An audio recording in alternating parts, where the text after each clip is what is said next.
নমস্কার বন্ধুরা, পুষ্প কিচেনে আপনাদের সবাইকে স্বাগত।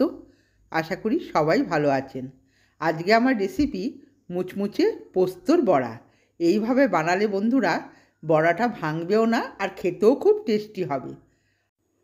তাই আজকে আমি সঠিক পদ্ধতিতে পোস্তর বড়া আপনাদের সাথে শেয়ার করলাম। আপনারা দেখুন, আমার সাথে থাকুন। দেখুন, একটা প্যাকেট থেকে আমি 50 গ্রাম পোস্ত আমি নিয়ে নিয়েছি একটা বাটিতে।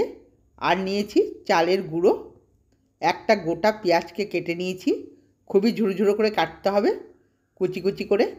আর নিয়েছি লবণ আর কাঁচা লঙ্কা কুচি। এই দিয়ে আমি পোস্তর বড়াটা করব। এবার দেখুন, পোস্তটার মধ্যে আমি অল্প অল্প করে জল দিয়ে একটু ভিজিয়ে রাখব। জলটা খুব বেশি দেওয়া যাবে না বন্ধুরা, অল্প অল্প জল দিয়ে পোস্তটাকে ভিজিয়ে রেখে দেবো আমি 10 মিনিট।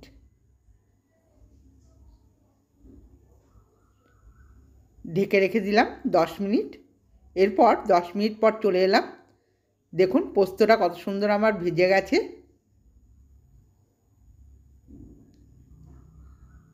এবার একটা মিক্সিং জারে আমি পেস্ট করে নেব। সব পোস্তটা আমি মিক্সিং জারের মধ্যে দিয়ে দিলাম।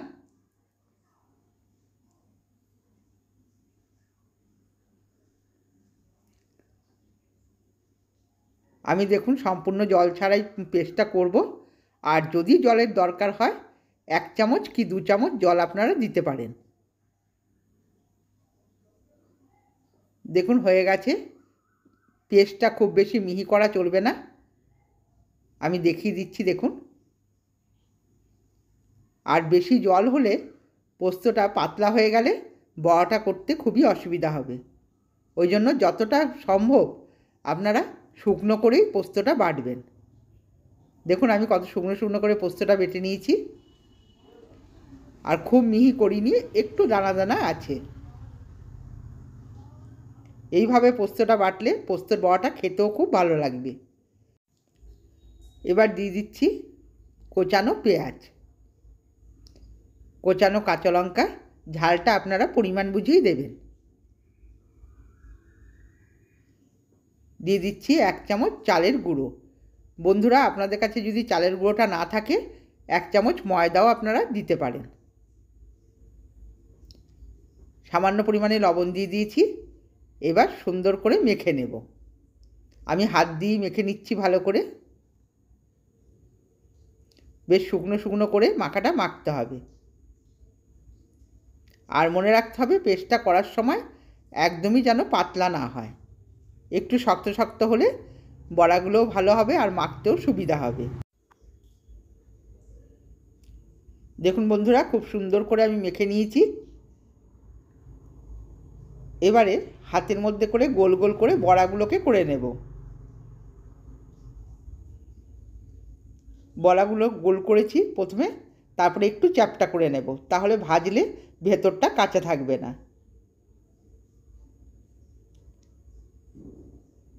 এবার দেখুন গোটা পোস্ত আমি প্লেটে রেখে দিয়েছি। পোস্তের মধ্যে আমি দুদিকটা একটু ভালো করে মাখিয়ে নেব। এইভাবে যদি গোটা পোস্ত মাখিয়ে নেওয়া হয় তাহলে পোস্তের বড়াটা মুচমুচে হবে আর খেতেও খুব টেস্টি লাগবে। পোস্তগুলো মুখে পড়বে, ভাজা পোস্ত খেতে ভালো লাগবে।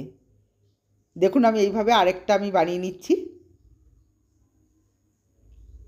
একইভাবে আমি পোস্তর মধ্যে ভালো করে দুটো পিঠ একসাথে সুন্দর করে মাখিয়ে নেব। সবগুলো একে একে আমি এইভাবেই দেখুন করে নিয়েছি। 50 গ্রাম পোস্ত নিয়েছি আমি, তাতে করে আমার 8খানা ছোট ছোট বড়া হয়েছে। এবার দিয়ে দিচ্ছি প্যানে তেল। তেলটা অবশ্যই সর্ষের তেলে ভাজতে হবে, খেতে ভালো লাগে। আর তেলটা খুব বেশি আমি দেব না বন্ধুরা।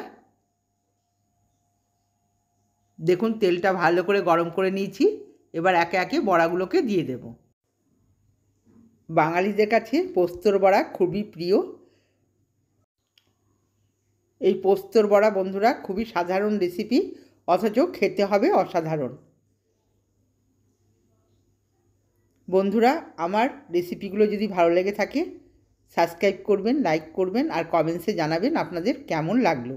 আর যতদূর সম্ভব একটু শেয়ার করে দেবেন। দেখুন প্রত্যেকটা বড়া আমি উল্টে দিচ্ছি, একটা পিঠ হয়ে গেছে। অপর পিঠটাও ভালো করে উল্টে দিচ্ছি। একটু হালকা হাতে করতে হবে। অনেকে আছেন বড়া করতে গেলে ভেঙে যায়, তারা কিন্তু এই রকম প্রসেসে যদি করেন তাহলে বড়াটা খেতেও ভালো হবে আর সুন্দর ভাঙবেও না। দেখুন আমার কত সুন্দর হচ্ছে, একটা বড়ও কিন্তু ভেঙে যায়নি, আর কালারটাও কত সুন্দর এসছে। সব কটা বড়া দেখুন আমি উল্টে দিলাম, দুটো পিঠই ভালো করে হয়ে গেছে। এবার আমি একে একে তুলে নিচ্ছি, প্রত্যেকটা বড়াকে তুলে নেব। আপনারাও বাড়িতে এইভাবে পোস্তের বড়া ভেজে খাবেন। আশা করি সবাই পোস্তের বড়া নিজেরা ঘরে তৈরি করেন, কিন্তু এই প্রসেসে একবার করে দেখবেন, আশা করি আপনাদের খুব ভালো লাগবে। সব বড়াগুলো আমি প্লেটে তুলে নিয়েছি। আজকের মতো ভিডিওটা এখানেই শেষ করছি বন্ধুরা।